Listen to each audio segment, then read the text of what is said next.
اعوذ باللہ من الشیطان الرجیم، بسم اللہ الرحمن الرحیم۔ اسٹوڈنٹس، آج کا ہمارا لیکچر نمبر 22 ہے اور آج ہم مولوی نذیر احمد کا تحریر کردہ اکبری کی حماقتیں پڑھیں گے۔ یہ آپ کے شرح سرمایہ اردو کی جو آپ کی درسی کتاب ہے اس کے صفحہ نمبر 26 پہ واقع ہے۔ تو آئیے دیکھتے ہیں۔ سب سے پہلے ہم مولوی صاحب کا مختصر سا تعارف جانچ لیتے ہیں، اس کے بعد ہم ان کے اس تحریر کردہ ایک جو ناول نما یہ سبق ہے اس کو ہم پڑھیں گے۔ مولوی نذیر احمد 7 دسمبر 1836 کو ضلع بجنور میں پیدا ہوئے اور اس کے بعد آپ کی جو ابتدائی تعلیم ہے وہ آپ کی گھر پر ہی ہوئی اور گھر پر ہی آپ نے عربی، صرف و نحو، منطق اور فلسفہ ان علوم پر آپ نے گھر پر ہی دسترس حاصل کی، اور یہ آپ کو تمام علوم پڑھانے والے آپ کے استاد محترم مولوی نصر اللہ خان ان کا نام تھا، انہوں نے آپ کو یہ تمام علوم جو ہیں وہ گھر پر ہی پڑھائے تھے۔ پھر اس کے بعد آپ دہلی کالج میں 8 سال تک مقیم رہے اور وہاں سے آپ 8 سال تک درس کے سلسلے میں وہاں تعلیم حاصل کرتے رہے اور پھر وہاں سے آپ نے اپنی تعلیم مکمل کی۔ علاوہ ازیں آپ 1854 میں گجرات میں بطور استاد مقرر ہوئے۔ اس کے علاوہ آپ کی بہت ساری ادبی خدمات کے سلسلہ میں آپ کو شمس العلماء کا خطاب بھی دیا گیا۔ آپ پہلے وہ ناول نگار ہیں، بلکہ میں اگر یوں کہوں کہ آپ کا نام ابتدائی ناول نگاروں میں آتا ہے تو یہ بھی بعید نہیں ہے۔ یہ بہرحال ایک الگ بحث ہے کہ سجاد علی یلدرم کا نام بھی آتا ہے ابتدائی جو ناول نگار ہیں ان میں، اور مولوی نذیر احمد کا نام بھی آتا ہے۔ تو بہرحال یہ آپ ابتدائی ناول نگاروں میں آپ کا نام ہے۔ تو ابتدائی ناولوں میں آپ کی جو ناولوں کا زیادہ تر موضوع ہے وہ اصلاح معاشرہ ہے۔ آپ اپنے ناولوں میں اصلاح معاشرہ کے فرض کو بخوبی نبھاتے ہیں اور آپ کی تحریروں میں جو سادگی ہے اور مقصد نگاری جو ہے وہ بڑی بخوبی پائی جاتی ہے۔ مولوی نذیر احمد کے ناول نگاری میں ایک بڑی اہم چیز اور بھی ہے کہ آپ عورتوں کی زبان کے بڑے ماہر تھے۔ آپ کے مکالمے جو آپ کے ناولوں میں ملتے ہیں ان میں عورتوں کی زبان جو ہے وہ بخوبی لکھتے ہیں۔ آپ کی جو اہم تصانیف ہیں ان میں مرأۃ العروس، توبۃ النسوء، ابن الوقت، فسانہ مبتلا اور بنات الناش ہے۔ اور آج کا جو شامل نصاب سبق ہے وہ ہم مرأۃ العروس سے یہ ماخوذ ہے، اس کو پڑھنے والے ہیں۔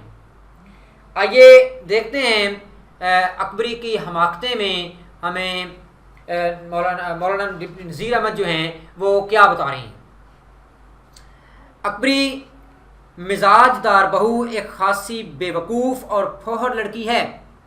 پھوہڑ سے مراد ہوتا ہے بد سلیقہ، جسے کوئی کام کرنے کا ڈھنگ نہ ہو۔ جس کی شادی محمد عاقل سے ہوئی، اس نے ساس سسر سے لڑنے جھگڑنے کے بعد روٹ کر اپنے خاوند کے ساتھ الگ گھر میں رہنا شروع کیا، لیکن اس کے بعد انتظامی اور ناسمجھی نے گھر کو برباد کر کے رکھ دیا۔ اسی دوران میں وہ کٹنی کے ہتھے چڑھ گئی۔ کٹنی جو ہے یہ ہوشیار مکار عورت کو کہتے ہیں۔ اتفاق سے ان دنوں ایک کٹنی شہر میں وارد تھی یعنی آئی ہوئی تھی، اور ہر جگہ اس کا غول تھا یعنی مشہوری ہو چکی تھی۔ محمد عاقل نے بھی بی بی سے کہہ دیا تھا کہ کسی اجنبی عورت کو گھر میں مت آنے دینا۔ ان دنوں ایک کٹنی آئی ہوئی ہے، کئی گھروں کو لوٹ چکی ہے، لیکن مزاج دار شدت سے بے وقوف تھی، یعنی سمجھ سے عقل سے کام نہیں لیتی تھی۔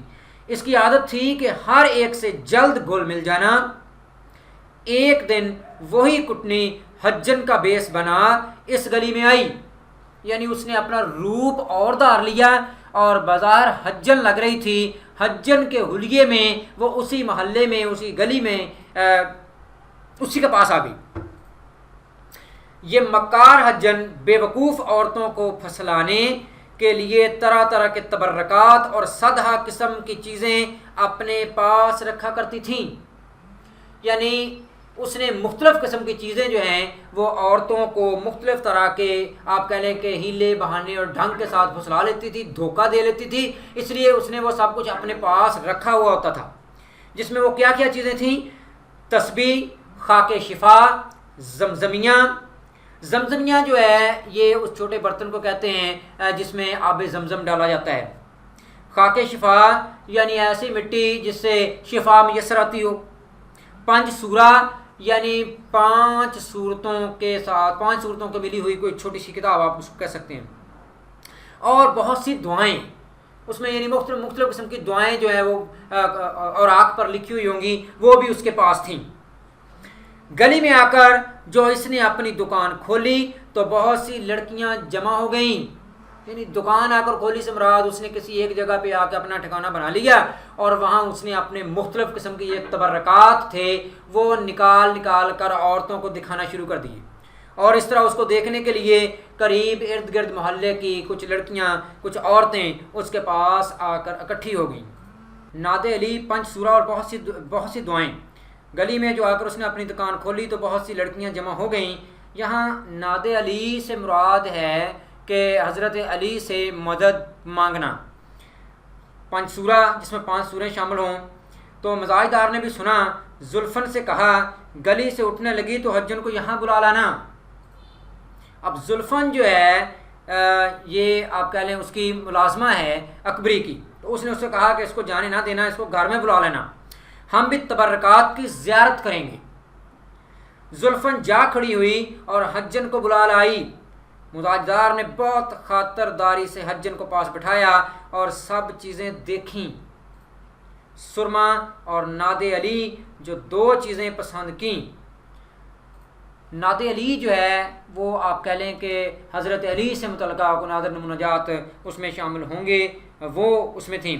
حجن نے مزاجدار کو بہت باتوں میں تاڑ لیا یعنی پہچان لیا، اندازہ کر لیا کہ یہ عورت جلد ڈھپ پر چڑھ جائے گی، یعنی ڈھپ پر چڑھ جائے گی، اس کے ہتھے چڑھ جائے گی، اس کے چکر میں آ جائے گی۔ 1 پیسے کا بہت سا سرما تول دیا اور 2 آنے کو نعت علی حوالے کی، یعنی جتنی قیمت میں جتنا مال دینا چاہیے تھا اس سے زیادہ مال اس کو دے دیا، اور فیروزے کی انگوٹھی تبرک کے طور پر اپنے پاس سے مفت دی، یعنی بلا وجہ اس کو ساتھ وہ تحفے میں دے دی کہ یہ بھی آپ رکھ لیں۔ یہ آپ کہہ لیں کہ اس کو چونکہ اندازہ ہو چکا تھا کہ میں اس عورت کو آنے والے وقت میں بیوقوف بناؤں گی، اور اس لیے اس نے اس کو یہ اپنا چکر چلانے کے لیے سارا کیا۔ مزاجدار ریجھ گئی یعنی دل نرم ہو گیا، اس کی طرف اس کا دل زیادہ جو ہے وہ التفات میں پڑ گئی۔ اس کے بعد حجن نے سمندر کا حال، عرب کی کیفیت اور دل سے جوڑ کر 2-4 باتیں ایسی کیں کہ مزاجدار نے کمال شوق سے سنا اور اس کی طرف ایک خاص التفات کیا یعنی توجہ کی۔ حجن نے پوچھا کیوں بھی تمہارے کوئی بال بچہ نہیں؟ مزاجدار نے آہ کھینچ کر کہا ہماری تقدیر ایسی کہاں۔ حجن نے پوچھا بیاہ کو کتنے دن ہوئے؟ مزاجدار نے کہا ابھی برس روز نہیں ہوا، یعنی 1 سال بھی نہیں ہوا تھا۔ مزاجدار کی بے عقلی کا اب تو حجن کو یقین ہوا اور دل میں کہنے لگی کہ اس نے تو اولاد کا نام سن کر ایسی آہ کھینچی جیسے برسوں کا امیدوار ہو، یعنی شادی ہوئی کو برسوں گزر گئے ہوں اور ان کو کوئی اولاد کی امید باقی نہ رہی ہو۔ اس طرح اس نے اس میں یہ اپنے آپ کہہ لیں کہ نا امیدی کا اظہار کیا، اور اس سے پھر حجن کو بخوبی اندازہ ہو گیا کہ یہ عورت، یہ اکبری جو ہے کافی بیوقوف ہے اور یہ میرے چکر میں بہت جلد آ جائے گی۔ وہ عورتوں کے متعلق ہی سڈنی سمتھ نے کہا ہے نا کہ اگر آپ کو عورت یعنی بیوی اچھی نہ ملے تو آپ فلاسفر بن جائیں گے، یعنی عورت جو ہے وہ خانہ داری میں ماہر ہوتی ہے، اس کا گھر جو ہے گھر کا پورا نظام اس کے ذمہ ہوتا ہے، اور اگر وہ گھر کو اچھے طریقے سے نہیں چلاتی تو یقیناً بہت ساری پریشانیاں جو ہیں پھر وہ پردہ غائب سے نکل آتی ہیں اور انسان بہت زیادہ پریشان رہنا شروع کر دیتا ہے۔